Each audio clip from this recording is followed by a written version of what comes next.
Adik-adik, sebelum kita memulai baca Injil pada hari ini, mari kita nyanyikan baca kitab suci bersama-sama ya. Baca kitab suci, doa tiap hari, doa tiap hari, doa tiap hari. Baca kitab suci, doa tiap hari kalau mau tumbuh.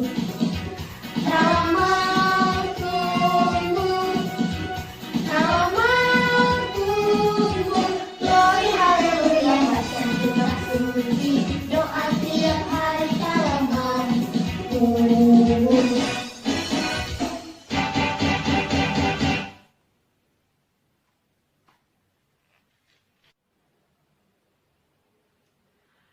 Inilah Injil Yesus Kristus menurut Yohanes. Dimuliakanlah Tuhan.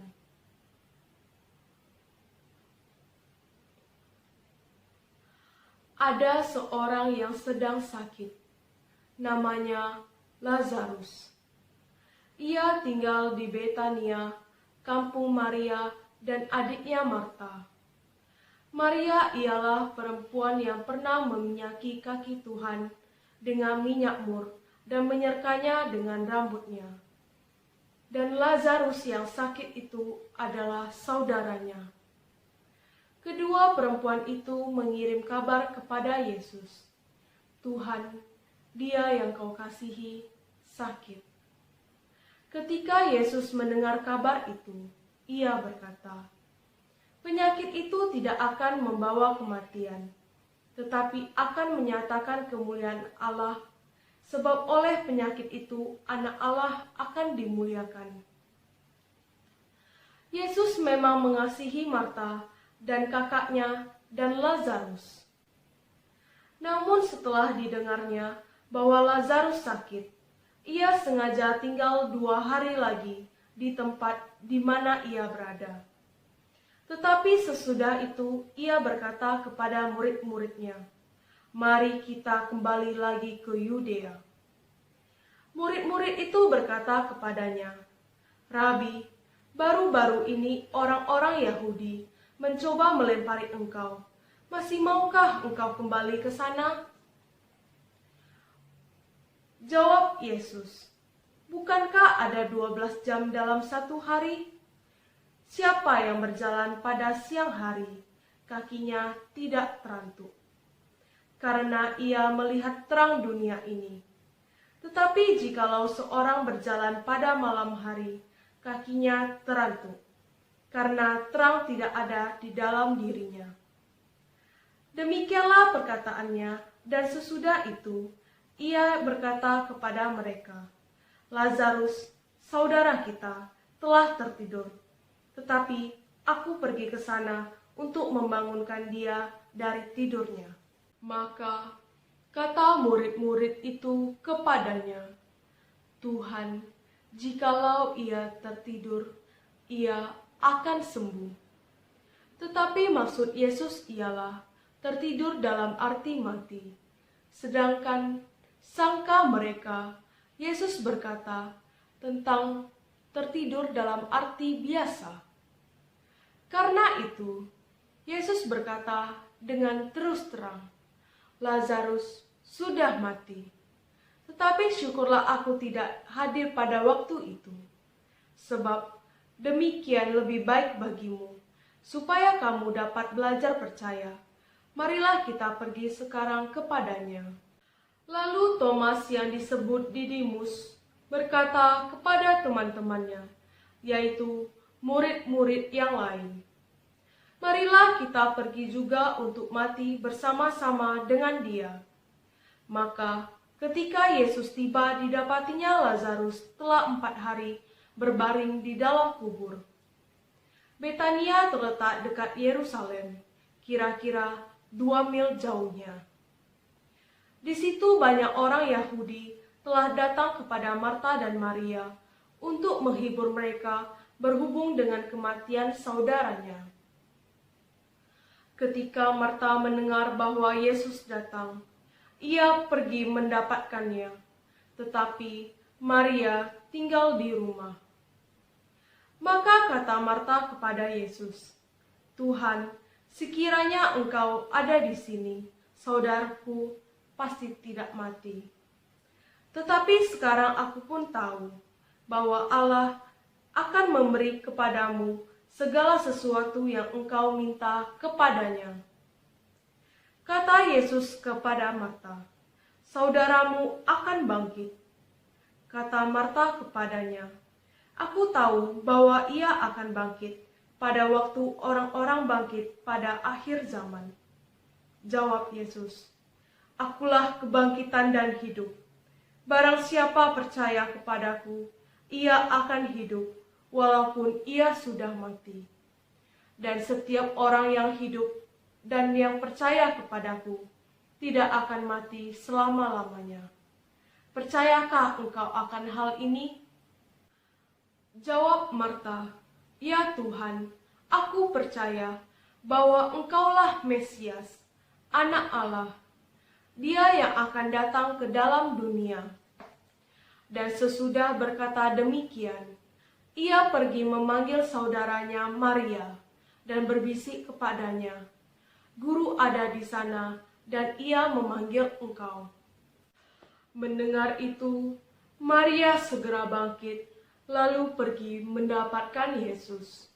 Tetapi waktu itu, Yesus belum sampai ke dalam kampung itu. Ia masih berada di tempat Marta menjumpai dia. Ketika orang-orang Yahudi yang bersama-sama dengan Maria di rumah itu untuk menghiburnya, melihat bahwa Maria segera bangkit dan pergi keluar, mereka mengikutinya karena mereka menyangka bahwa ia ke kubur untuk meratap di situ. Setibanya Maria di tempat Yesus berada dan melihat dia, tersungkurlah ia di depan kakinya dan berkata kepadanya, "Tuhan, sekiranya Engkau ada di sini, saudaraku pasti tidak mati." Ketika Yesus melihat Maria menangis, dan juga orang-orang Yahudi yang datang bersama-sama dengan dia, maka masyhurlah hatinya. Ia sangat terharu dan berkata, "Di manakah dia kamu baringkan?" Jawab mereka, "Tuhan, marilah dan lihatlah." Maka menangislah Yesus.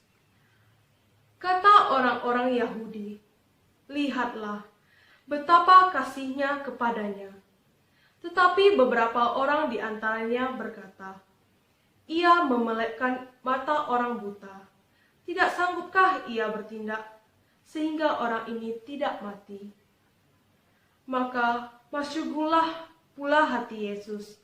Lalu ia pergi ke kubur itu. Kubur itu adalah sebuah gua yang ditutup dengan batu. Kata Yesus, "Angkat batu itu." Marta, saudara orang yang meninggal itu, berkata kepadanya, "Tuhan, ia sudah berbau, sebab sudah 4 hari ia mati." Jawab Yesus, "Bukankah sudah kukatakan kepadamu, jikalau engkau percaya, engkau akan melihat kemuliaan Allah?" Maka mereka mengangkat batu itu. Lalu Yesus mengadah ke atas dan berkata, "Bapa, aku mengucap syukur kepadamu karena engkau telah mendengarkan aku. Aku tahu bahwa engkau selalu mendengarkan aku. Tetapi oleh karena orang banyak yang berdiri di sini mengelilingi aku mengatakannya supaya mereka percaya bahwa engkaulah yang telah datang mengutus aku." Dan sesudah berkata demikian, berserulah ia dengan suara keras, "Lazarus, marilah keluar." Orang yang telah mati itu datang keluar. Kaki dan tangannya masih terikat dengan kain kafan, dan mukanya tertutup dengan kain peluh. Kata Yesus kepada mereka, Bukalah kain-kain itu dan biarkanlah ia pergi.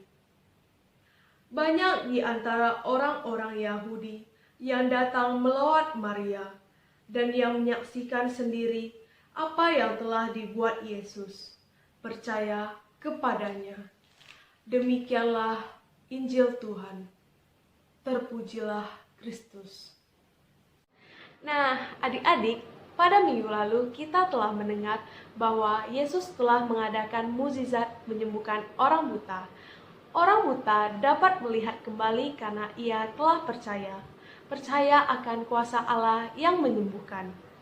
Hari ini, Yesus telah mengadakan mukjizat kembali, yaitu membangkitkan orang mati. Nah, adik-adik kan udah baca nih Injil tadi sama-sama sama Miss juga. Siapakah yang Yesus bangkitkan pada Injil? Ayo, kita jawab dulu. Jangan tanya mamanya, jangan tanya papanya, jangan tanya saudaranya. Adik-adik jawab dulu. Siapa yang dibangkitkan oleh Yesus? Ya, benar ya. Lazarus adalah orang yang telah meninggal 4 hari dan telah berbau, lalu dibangkitkan oleh Yesus. Karena apa? Karena murid Yesus, yaitu Maria dan Marta, percaya bahwa Yesus dapat membangkitkan orang mati. Mereka adalah contoh orang yang sangat percaya akan kuasa Tuhan. Nah, di zaman sekarang ini, kita jarang banget nemuin orang yang percaya sama Tuhan. Kebanyakan orang-orang yang kita temui adalah seperti orang-orang Farisi dan ahli-ahli Taurat. Orang-orang Farisi adalah orang yang kurang percaya akan Tuhan, dan ahli-ahli Taurat adalah orang-orang yang merasa dirinya paling benar. Apakah kita seperti itu? Di zaman sekarang ini, banyak orang-orang yang melakukan kewajiban agama saja tanpa menyadari bahwa Allah telah hadir di dalam dirinya. Seperti Sabtu atau Minggu ke gereja karena merupakan kewajiban. Di Alkitab udah ditulis ya, kuduskanlah hari Tuhanmu yaitu hari Minggu. Nah, jadi ya udah kayak kewajiban gitu, bukannya sebagai tanda kerinduan. Nah, atau adik-adik yang sekolah minggu itu dipaksa sama orang tuanya, padahal bukan dari hati sendiri. Ayo, siapa di antara adik-adik semua yang datang sekolah minggu hanya untuk paksaan dari orang tua? Nah, Miss berharap untuk kedepannya kita emang punya kerinduan untuk datang dan kumpul bersama tanpa dipaksa sama orang tua. Oke. Nah, terus di saat kita senang, kita selalu melupakan Tuhan. Di saat kita sedih, di situ kita kayak sedih, terus nanti Tuhan bantu. Di situ kita mempunyai pengalaman dengan Tuhan. Nah, padahal Tuhan itu hadir di setiap suka, duka, senang, sedih, kecewa kita, marah kita, Tuhan itu selalu ada. Ada banyak pengalaman yang kita alami yang kita merasa itu bukan dari Tuhan. Terkadang kita seperti orang Farisi yang kurang percaya bahwa itu pengalaman dari Tuhan. Kita selalu berpegang pada diri kita sendiri dan kita yakin bahwa itu kekuatan kita, bukan kekuatan dari Tuhan. Masa Prapaskah adalah masa yang paling tepat untuk kita semakin percaya kepada Tuhan. Yesus mengharapkan kita agar tetap percaya di dalamnya. Semoga kita menjadi orang yang setia, sungguh-sungguh percaya dan beriman, walaupun belum mendapatkan mukjizat. Amin. Miss mau mengucapkan terima kasih banyak kepada Diakon Anselmus Afrizal Haris Tampu Bolon yang sudah banyak banget mensupport Miss dalam pembuatan video ini dan membuatkan renungan untuk kita semua. Jadi renungan pada hari ini itu berasal dari Diakon Anselmus Afrizal Haris Tampu Bolon. Thank you Diakon.